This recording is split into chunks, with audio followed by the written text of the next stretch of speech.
कर दीजिएगा.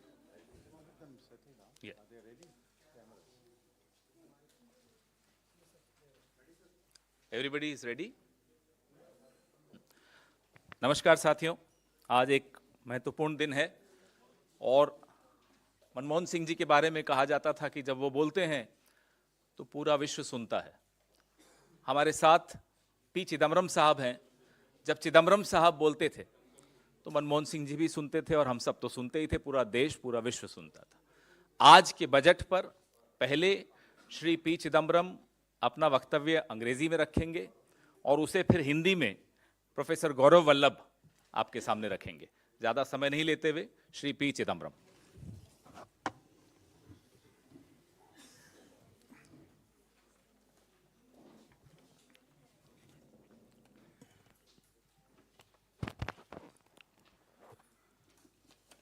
Good evening to all of you. As usual, I have a brief opening statement. It will take about 5 to 7 minutes to read it. And after that, Dr. Gourav Vallabh will give the gist of it in Hindi, and then we'll take questions. The budget for 2023-24 and the budget speech of the Honorable Finance Minister show how far this government is removed from the people and their concerns about life, livelihood, and the growing inequality between the rich and the poor. Let me begin by pointing out with regret that the FM has not mentioned the words unemployment, poverty, inequality, or equity anywhere in her speech. Mercifully, she has mentioned the word poor twice in her speech. I'm sure the people of India will take note of who are in the concerns of the government and who are not. Let me turn to the numbers. Last year, the government estimated the GDP for 2021-22 at rupees 232,14,703 crore, and assuming a nominal growth rate of 11.1%, projected the GDP for 22-23 at rupees 258 lakh crore. The GDP for 21-22 has since been revised upward to rupees 236 lakh 64,637 crore. In today's budget papers, the GDP for 22-23 has been estimated at rupees 273 7 lakhs 751 crore, which yields a growth rate of 15.4%, much above the earlier estimate. Given these impressive numbers, real GDP ought to have grown in double digits. Yet the FM and the Economic Survey put the GDP growth at only 7% this year. Will the government explain? The claim of real GDP growth is on the face of lower capital expenditure. Please see the following numbers. In the current year, the BE and RE numbers, capital expenditure was budgeted at 7,50,246 crore.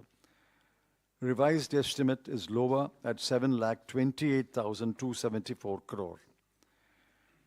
Grants for creation of capital assets was estimated at 3,17,643 crore. Revised is 3,25,588 crore. The effective capital expenditure was estimated at 10,67,889 crore, but revised downwards to 10,53,862 crore. Please note that both capital expenditure of the central government and the effective capital expenditure are lower than the budget estimates. So what drove growth in 22-23? We know that private investment is down, exports are down, and private consumption is stagnant. So how does the government explain the 7% growth in the current year? Besides, in 22-23, the growth rates in Q1 and Q2 have been estimated at 13.5% and 6.3% respectively. So we already have 9.9% growth in the first half of the year. If the whole year will only yield 7%, does that mean that Q3 and Q4 will record growth rates of only 4 to 4.5%? For the whole year, therefore, quarterly GDP growth rate is sliding.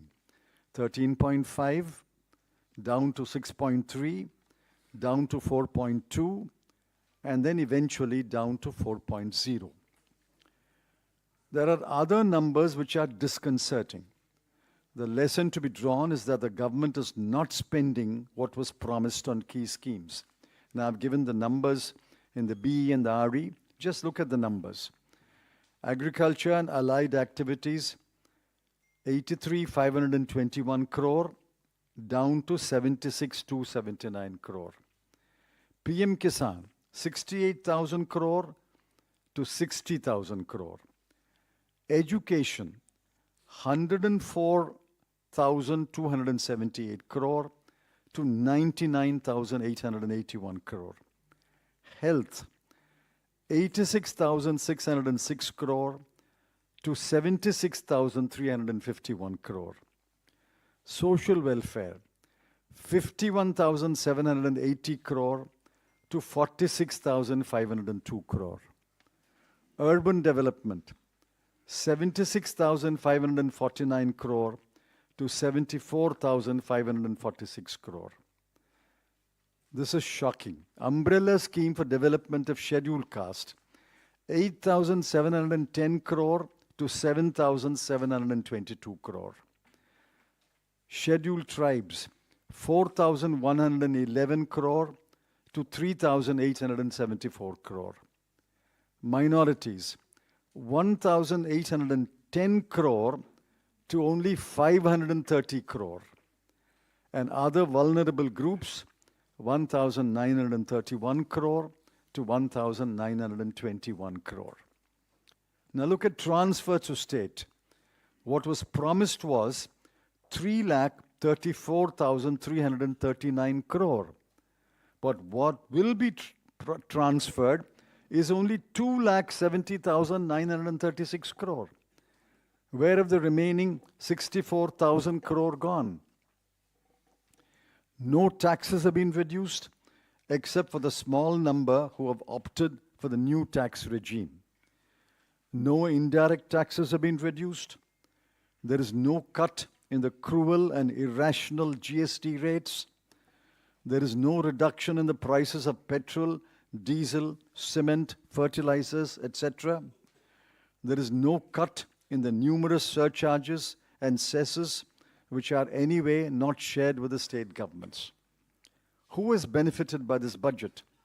Certainly not the poor, not the youth looking desperately for jobs, not those who have been laid off, not the bulk of the taxpayers, not the homemaker, not the thinking Indians who are shocked by the growing inequality, the rise of the number of billionaires, and the wealth being accumulated in the hands of the 1% of the population.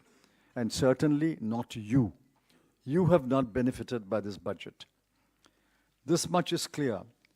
The government is determined to push the fortunes of Gift City, Ahmedabad, at the cost of other commercial and financial centers. The government is also determined to push the new tax regime, for which there are few takers for a variety of reasons. Besides, making the new tax regime the default option is grossly unfair and will rob the ordinary taxpayer of the meager social security that he may get under the old tax regime.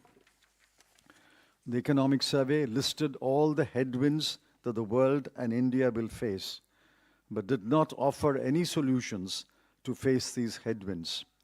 The budget speech did not even acknowledge the headwinds. The government is living in its own imaginary world. Three stark facts are acknowledged the world over. One, world growth and world trade will slow down significantly in 2023. For India, it will be 2023-24. Two, many advanced economies will go into a recession. Three, the global security situation, thanks to the Ukraine war and other brewing conflicts, will deteriorate. If all three materialized, what will the government do? What kind of burdens will that place on the people who are suffering owing to inflation and unemployment? There were no answers provided either in the economic survey or in the budget speech. This is a callous budget that has betrayed the hopes of the vast majority of the people.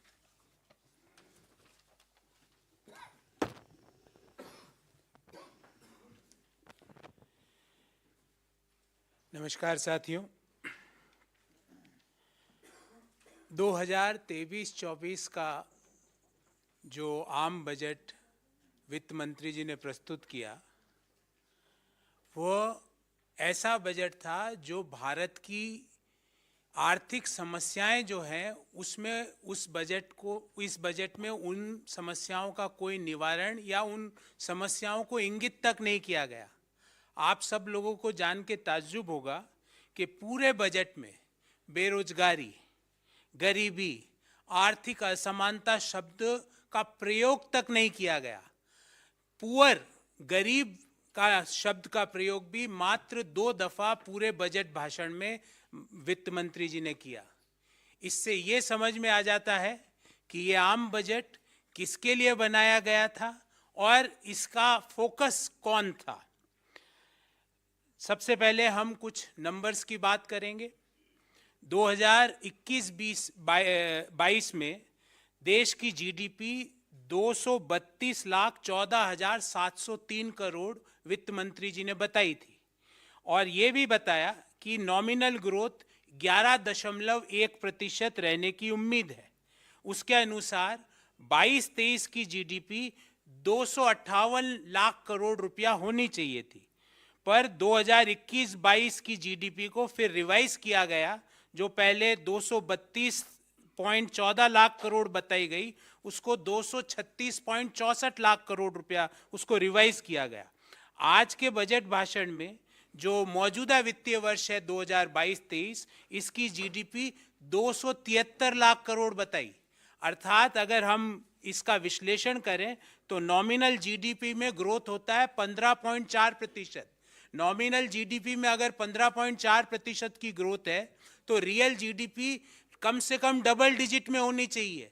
वित्त मंत्री जी और आर्थिक सर्वेक्षण में इसको 7% पर बताया गया। क्या सरकार बताएगी कि ये 7% ही क्यों है? क्योंकि जो आपके बजट के जो नॉमिनल जीडीपी के नंबर्स हैं वो तो कुछ और ही व्याख्या कर रहे हैं।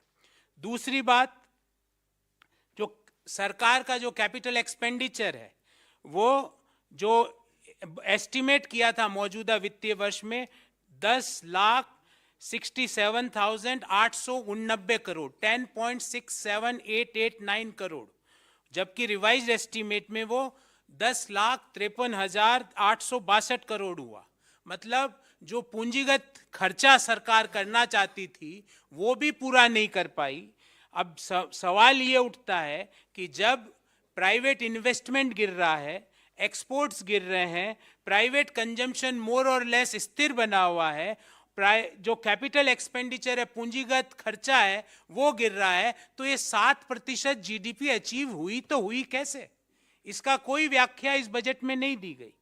उसके अलावा जो मौजूदा वित्तीय वर्ष के 2 पहले क्वार्टर के जो रिजल्ट आए, 13.5% की ग्रोथ और 6.3% की ग्रोथ, तो पहले हाफ ईयर में देश की जीडीपी ग्रोथ हुई 9.9%।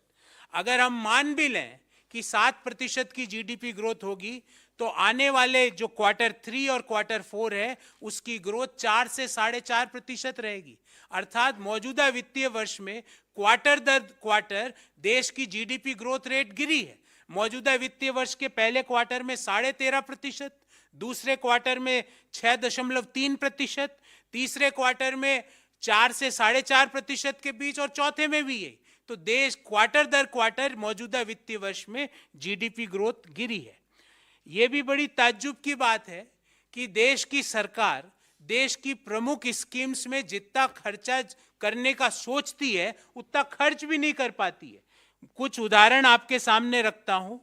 कृषि पर सोचा था सरकार ने कि 83,521 करोड़ रुपए खर्च करेगी, जबकि इसको रिवाइज कर दिया गया 76,279 करोड़।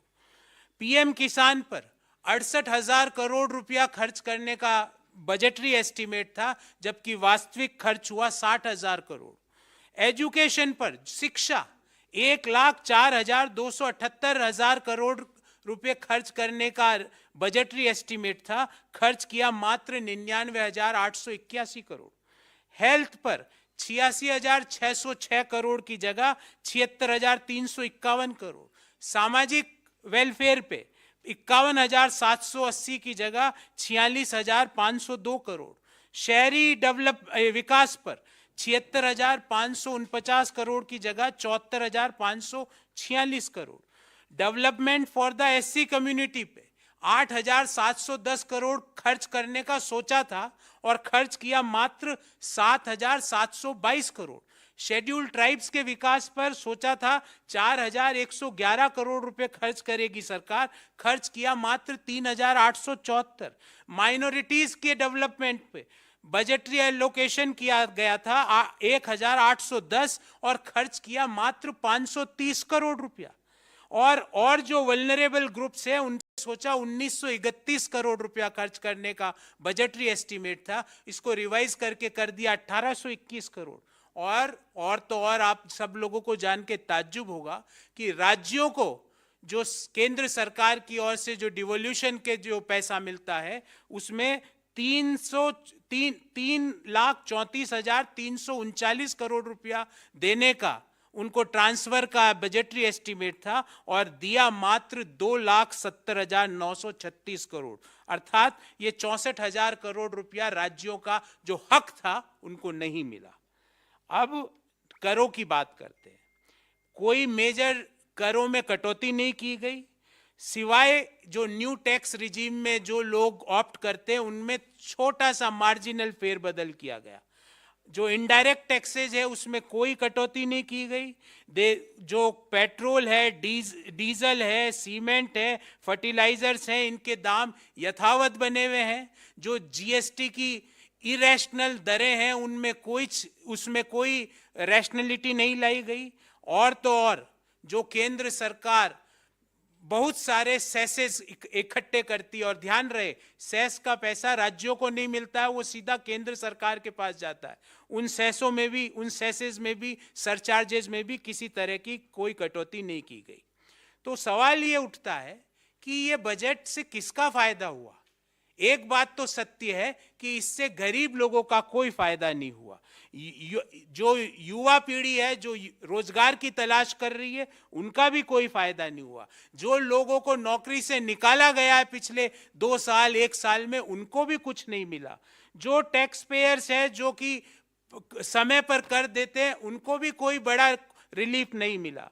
जो माताएं बहनें गृहिणियां हैं उनको भी किसी तरह का फायदा नहीं हुआ। और वह हर एक व्यक्ति जो भारत के बारे में सोचता है उनको भी आज के बजट से सिर्फ और सिर्फ निराशा और हताशा हाथ में लगी। ये बजट मुख्य रूप से उन लोगों के लिए इंगित किया गया था जिनके पास देश की अधिकांश वेल्थ है। और जो रिपोर्टें आई है ऑक्सफैम की रिपोर्ट या और जो इनइक्वालिटी रिपोर्ट है, आपको पता होगा कि 1% भारतीयों के पास देश की कितनी कुल संपत्ति है। हाँ, एक चीज बड़ी स्पष्टता से इस बजट में बाहर निकल के आई कि ये बजट अहमदाबाद की गिफ्ट सिटी को जरूर फोकस करना चाहता है और उसको एक मेजर बिजनेस हब के रूप में डेवलप करना चाहता है, फाइनेंशियल सेंटर के रूप में डेवलप करना चाहता है, वाणिज्यिक सेंटर के रूप में डेवलप करना चाहता है।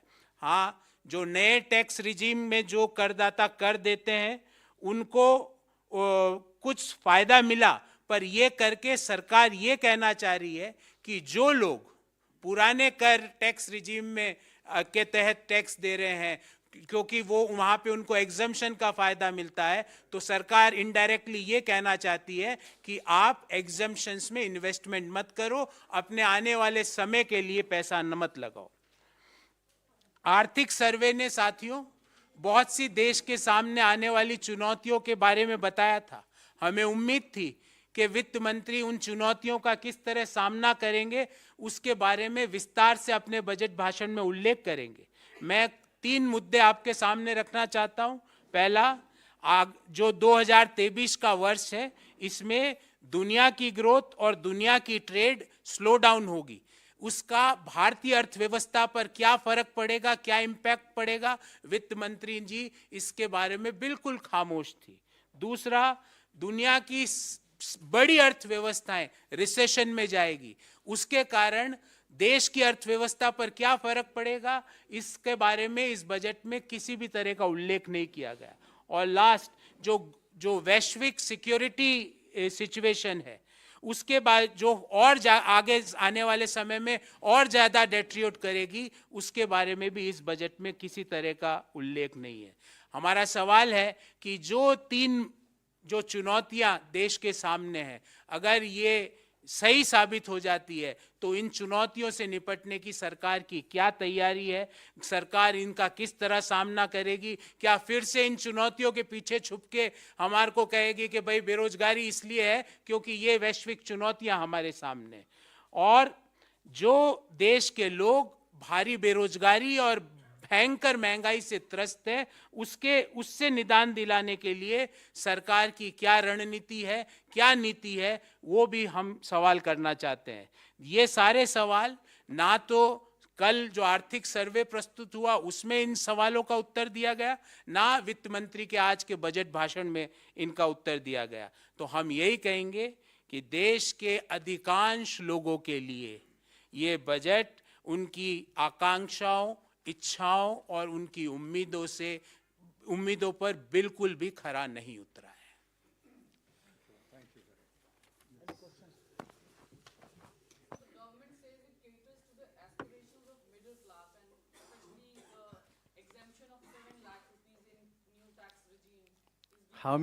What proportion of taxpayers have moved to the new tax regime?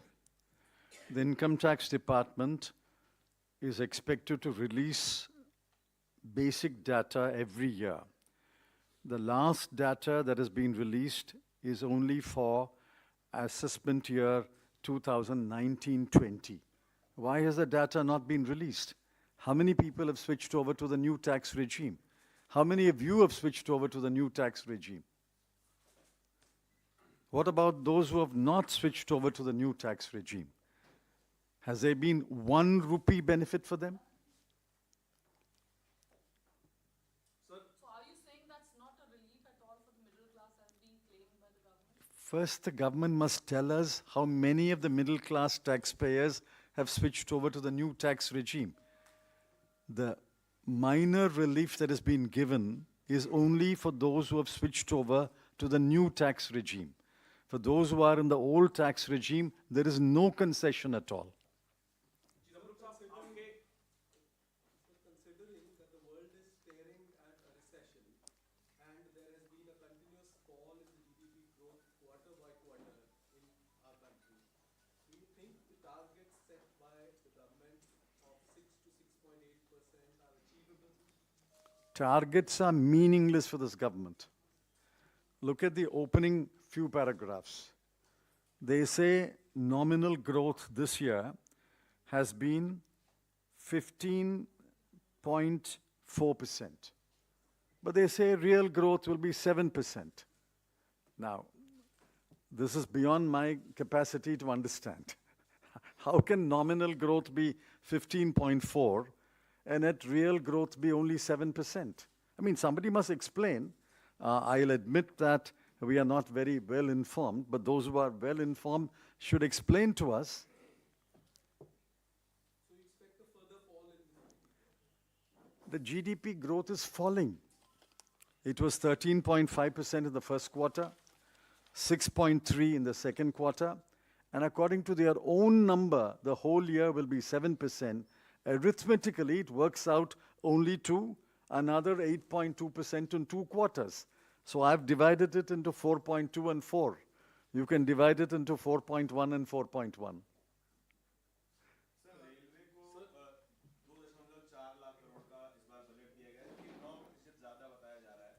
Allocation to railway. There's been increase.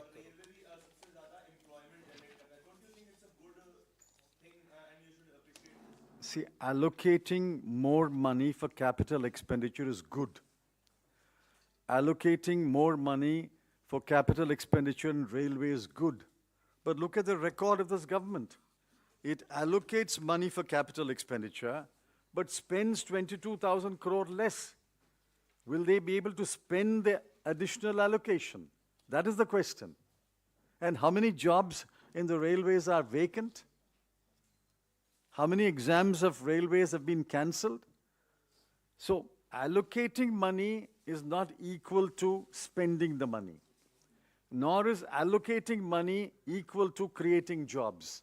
It's only when you actually spend the money and fill the vacancies, your objective will be achieved. Just a follow-up of the first question that we had asked. Do you think that by incentivizing the new tax regime, the government actually wants to move towards one system of and do away with the old tax regime? You are absolutely correct. That is their intention. But there is a simpler way of doing that. Just say, after 3 years or 4 years, all exemptions will come to an end. Why are you taking this circuitous route? Simply say all exemptions will come to an end, say by 2027 or 2028, and there becomes one tax regime then. Why do you have a exemption tax regime, a no exemption tax regime, and then say it's a default option? What is all this complicated exercise?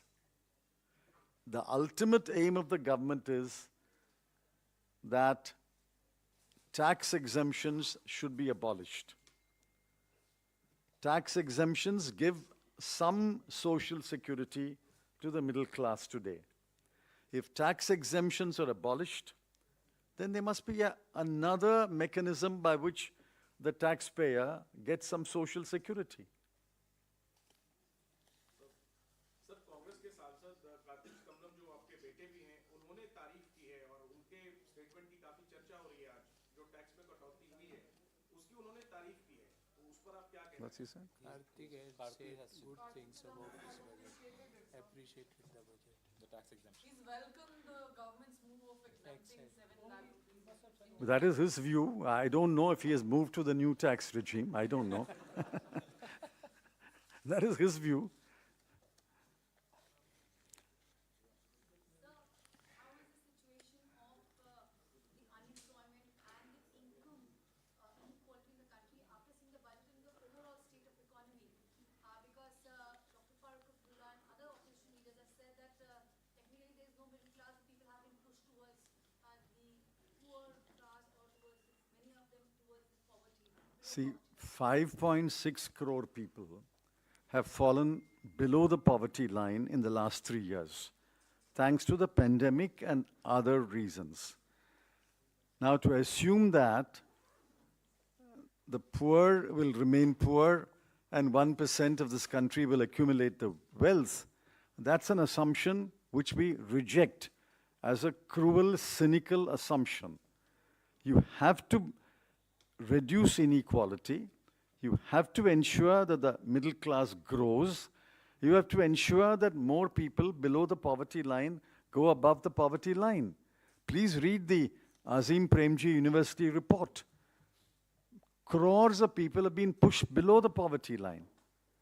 And whatever middle class there is, you are denying any relief to that middle class unless that middle class taxpayer moves to the new tax regime. And that is a paltry relief.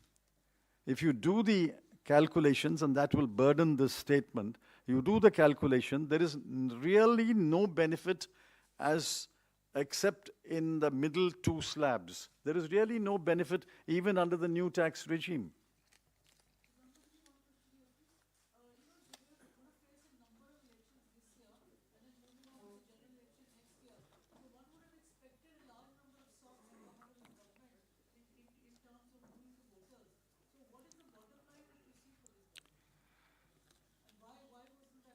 Now, I can't read the mind of the government or the Prime Minister or the Finance Minister.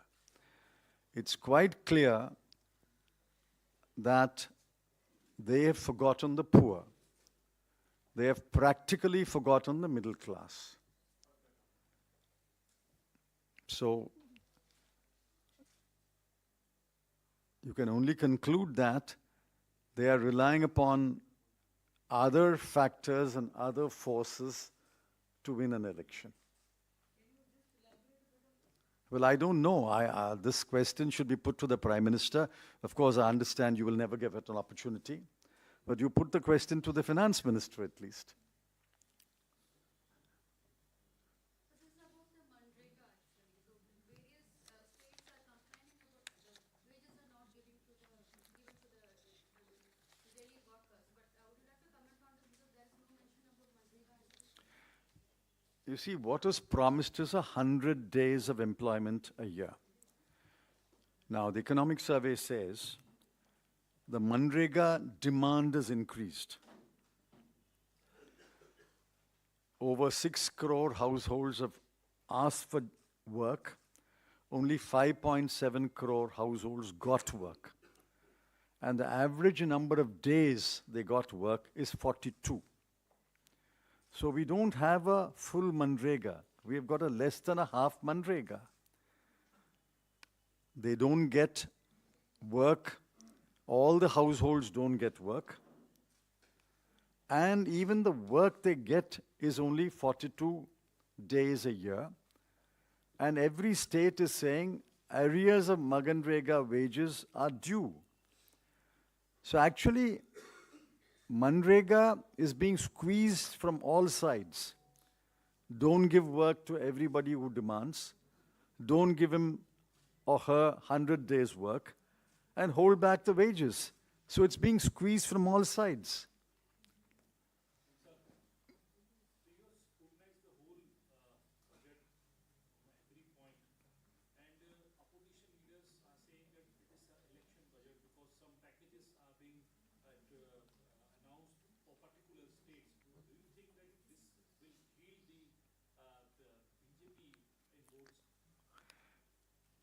Well, I don't know what state got what.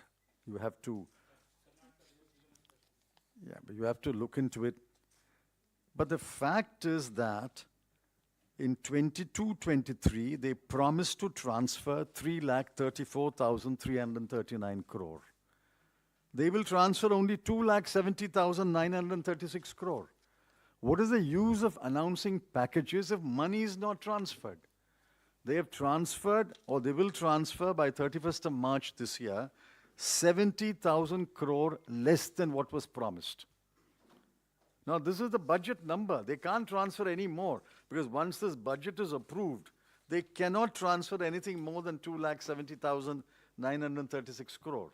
So the state should be asking, where is the money that you promised us?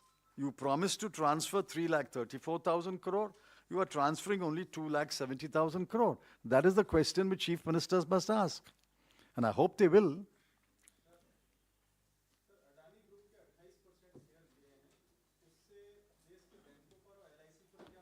No, that is not part of the budget speech or the budget press conference. That you should ask separately. Anyway, the party has already made a statement.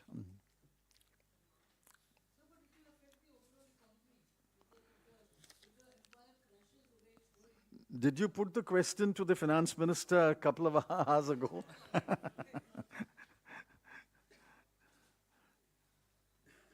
other question? Okay, thank you. Thanks.